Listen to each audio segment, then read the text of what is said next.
welcome back to Mind Body Relationship, where we talk about the mind, the body, and the relationship. Hi, my name's Emerald Hill, and joining me today is Dr. Laurie Ponsford Hill. Well, hello, Emerald. How are you doing today? I'm doing really good. How are you? Good. Good. Well, that's good. What are we talking about today? Today we're going to be talking about 3 different things. One is to do with mood swings. Okay. The other is to do with fitting in. Right. And the third one is to do with self-esteem. It sounds like when you get all those 3 in line, it's a road to success. It is a road to success.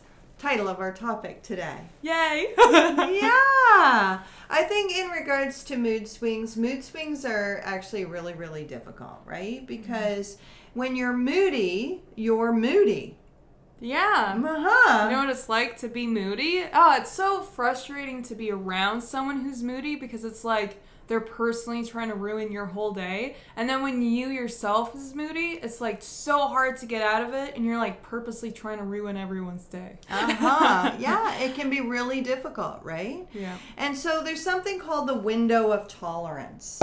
And the window of tolerance is basically we all have a window where it is that it's really, really good to be able to have our mood within. Okay. So if you look at the window and you look at the line in the middle, it's really good to try to keep yourself within that line. Okay, cool. Mm-hmm. Nice. Because if you go above, you're starting to become hyperactive. Right. Which is too excited, too over the top, right?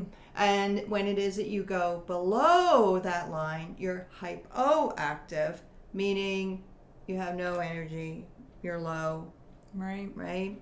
Grumpy, that sort of thing.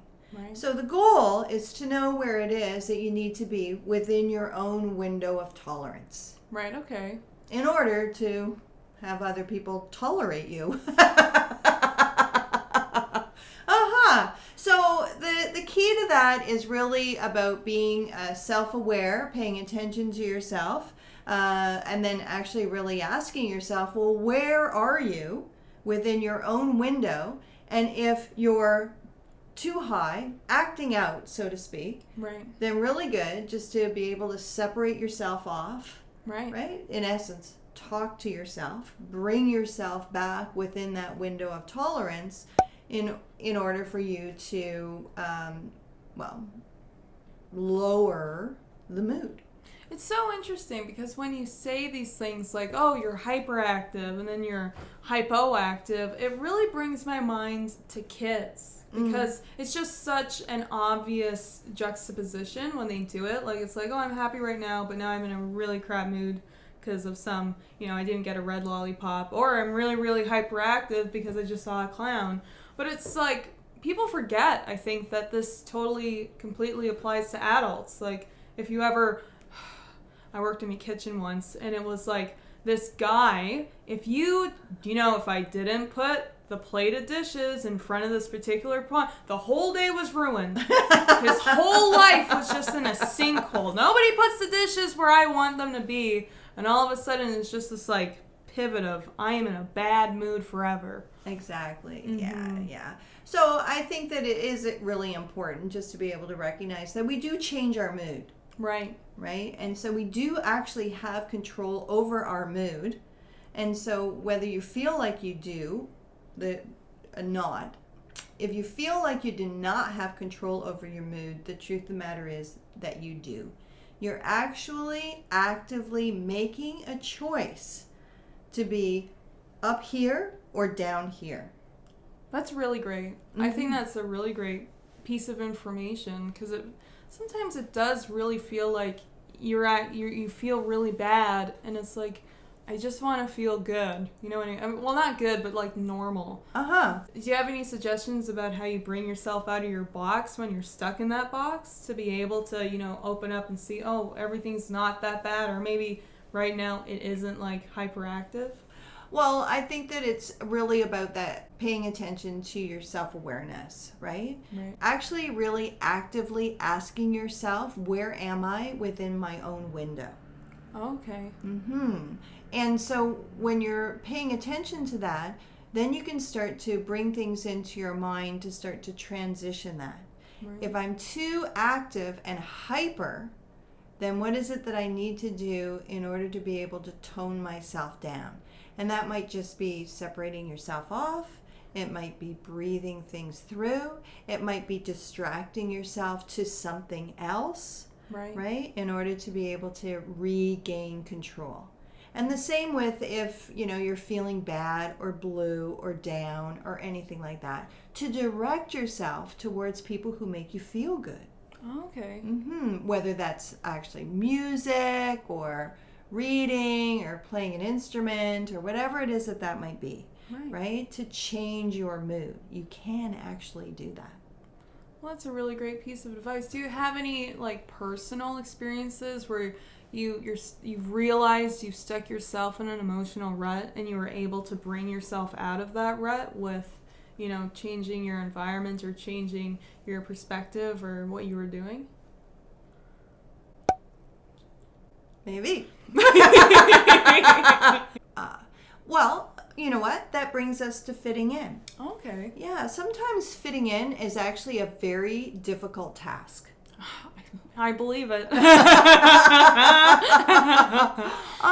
And sometimes when you enter into an arena, right, whether, people are already present or you're meeting somebody new or anything like that, it's very, very hard sometimes to feel comfortable.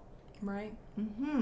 So for myself, I know that I am not so great in regards to groups. I love interacting one-on-one, one-on-two, one-on-four, maybe, just depending. But when it gets to a certain number, like a big number, for me, it becomes a bit more uncomfortable. Oh, okay. So I have to talk myself through that, right? So in order to make sure that I'm within my window of tolerance, that I'm not actually really separating myself off by not talking, right? To find myself a place where it is that I can actually enter into the conversation so that I'm present and accounted for. Now that reminds me of myself in high school. Oh. I had the toughest time fitting in grade school, and it kind of carried over into high school until I really started to discover humor. And I felt that once I established myself as someone who was not only funny, but smart as well, it was easy for me to be able to participate in class and have a voice because I was able to do it in a way that made myself feel comfortable and made everyone around me feel comfortable. So that's really interesting too, because that brings us to self-esteem. And self-esteem is actually really a feedback loop. Oh, for sure. Right? So if I think that I'm smart and somebody tells me I'm smart, then that equals. Right. Right? And so that equals into high self-esteem. However, if it doesn't equal, it actually really goes the opposite way. I think I'm smart and someone tells me that I'm stupid, doesn't equal, right? And so it can equal low self-esteem. Right. And vice versa. So it's really, really important to be able to get that feedback about yourself in order to be able to feel good about yourself in any arena. Right. That's a really good point. Maybe, I know that sometimes, especially when you try new things and you're like, oh, I drew this, and you're really proud of it, and you show it to someone, they're like, what is it? You know what I mean? That's not great feedback. But when you finally are able to, find what your niche is or do something and someone says, wow, that's really great, to be able to accept the compliment and allow yourself to experience that notch up in self-esteem. To be actually able to say something to yourself like, I'm getting somewhere. Yeah. Right? Something like that. What happens when it is that you tell a joke that doesn't land?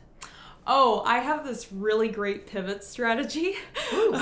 I remember, an easy one. A lot of the time when I go on stage, I'm very cutesy. Look at my hair. You know what I mean? I'm very just adorable. And sometimes I forget that people see me that way. So one time I dropped like a sex joke. Ooh. And it was interesting. It was like I was talking about zombies and how much I don't like to exercise. And I said, oh, but wouldn't it be great for social interaction to walk around and no one's making eye contact with you, and the only communication you have to do is subtle grunting, kind of like my sex life. And then it was silence. And it was silence. And I was like, okay.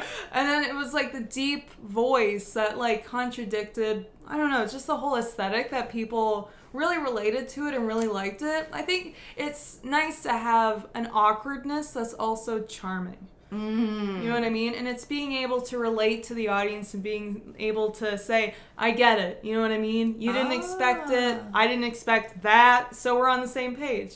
You know, and I think that that's really important in regards to that window of tolerance, right? Right. Keeping things light. Oh, yeah. So instead of going to the dark, deep place, right, the low self-esteem place, the place where it is, ooh, I'm not fitting in. Yeah. You took it to the lighter place, the let's make fun of this, right? Maintaining my high self-esteem. Truth of the matter is, not every joke is going to land. That's the truth. And and you're making a learning that you're actually really going against how people see you. Oh, yeah. Yeah, and it's interesting, too, when you watch. A lot of the comedians you see on stage will always go to the dark and the miserable. Like, if a joke doesn't land, their automatic response is, well, thanks a lot, guys. That really helped my depression. Okay. Yeah, well, you know, that because you've been to some, and it's very much like that. It is. Yeah. So it's kind of like, ay. You know what I mean? Exactly. Yeah. So I think that those three elements actually really work together. Oh, for sure. And so it's really important to have that image in your mind of your window in order to be able to know exactly where it is you are within it. In order to keep yourself in a positive place. Yeah. No matter what it is that's going on. Yeah. Well, thank you so much, Laurie. That was a very interesting conversation. Well, thank you, Emerald, for joining in. And thank you for joining in. Please give this video a like, subscribe, stay subscribed, and please join us next time. If you have anything that you would like us to talk about, drop a comment and we'll mention it. Sounds good. Yep. All right. Bye. All right. Bye for now. We'll be talking about 3 different things. One is to do with... Sorry. It's okay. You want to start again? Did you want to start totally again? Yeah, why not? Okay. Yeah, that's okay. Sorry about that. Oh my gosh.